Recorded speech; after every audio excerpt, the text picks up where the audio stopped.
Hello friends, welcome back to cook life kitchen. આજે આપણે બનાવીશું બાળકોની મનપસંદ એવી વેજ મસાલા મેગી.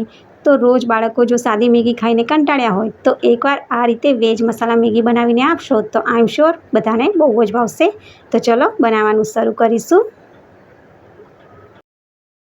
વેજ મસાલા મેગી બનાવવા માટે 2 પેકેટ મેં મેગીના લીધેલા છે ટેસ્ટ મેકર સાથે. તો હવે તેને આપણે પ્લેટમાં કાઢી લઈશું.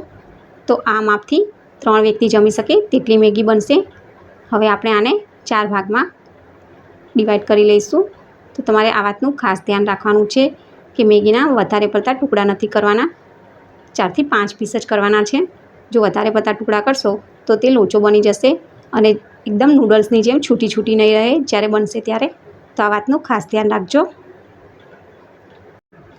હવે આપણે ગેસની ફ્લેમને ચાલુ કરીને એક કઢાઈને ગેસ પર ગરમ કરવા મૂકીશું અને તેમાં 3 ચમચી તેલ ઉમેરી દઈશું.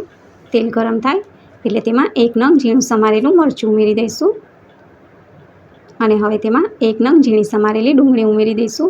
તો ડુંગળી થોડી ગુલાબી રંગની થાય ત્યાં સુધી તેને સાતળી લેવાની છે.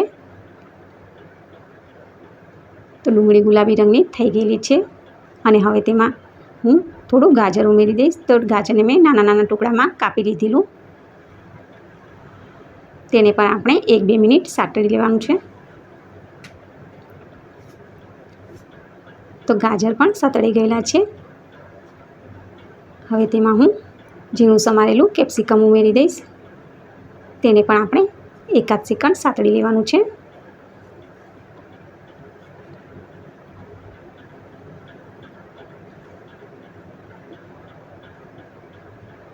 અને હવે તેમાં 1 નંગ ઝીણું સમારેલું ટામેટું ઉમેરી દઈશું અને હવે તેમાં અડધી ચમચી મીઠું ઉમેરી દઈશું. તો તમારે ધ્યાન રાખવાનું છે કે વેજીટેબલ પ્રમાણે જ મીઠું ઉમેરવાનું છે, કારણ કે મેગીની અંદર ટેસ્ટ મેકર હોય જ છે. તેમાં મીઠું અને મસાલા બધા જ હોય છે, એટલે વેજીટેબલ જેટલું જ આપણે મીઠું ઉમેરવાનું છે. તો વેજીટેબલ બધા સતળાઈ ગયેલા છે. હવે આપણે તેમાં મસાલા કરી લઈએ. તો અડધી ચમચી લાલ મરચું પાવડર, અડધી ચમચી ધાણા જીરું પાવડર અને થોડી હળદર પાવડર ઉમેરી દઈશું. થોડું કાશ્મીરી મરચું ઉમેરી દઈશું અને મસાલાને સારી રીતે વેજીટેબલ સાથે મિક્સ કરી લઈશું. અને હવે તેમાં 2 વાટકી પાણી ઉમેરી દઈશું. તો તમારે ગ્લાસ ભરીને પાણી નહીં ઉમેરી દેવાનું, નહીંતર વધારે થઈ જશે. અને આને આપણે 1 ઉકળ આવે ત્યાં સુધી ચડવા દેવાનું છે. અને જે મેગીની અંદર ટેસ્ટ મેકર આવેલા છે તેને પણ આપણે ઉમેરી દઈશું. તો મસાલાને હવે આપણે સારી રીતે મિક્સ કરી લઈશું. ઢાંકણ ઢાંકીને ચડવા દઈશું. તો 2 મિનિટ થઈ ગઈ છે અને 1 ઉકાળ આવી ગયેલો છે. બધા જ મસાલા સારી રીતે ચડી ગયેલા છે. હવે આપણે મેગીના ટુકડા ઉમેરી દઈશું. તો તમે જોઈ શકો છો કે મેં મોટા મોટા ટુકડા કર્યા છે. તો તમારે આ વાતનું ખાસ ધ્યાન રાખવાનું છે. જો તમે નાના ટુકડા કરશો તો તે લોચો બની જશે, એકદમ છૂટી છૂટી નૂડલ્સ નહીં રહે. આને આપણે 2 મિનિટ ઢાંકણ ઢાંકીને ચડવા દઈશું.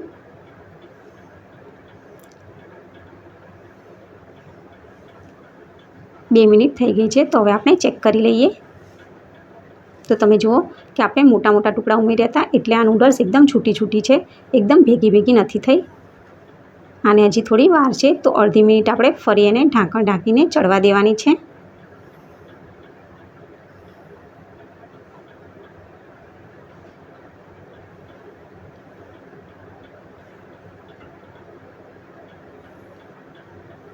તો હવે તમે જોઈ શકો છો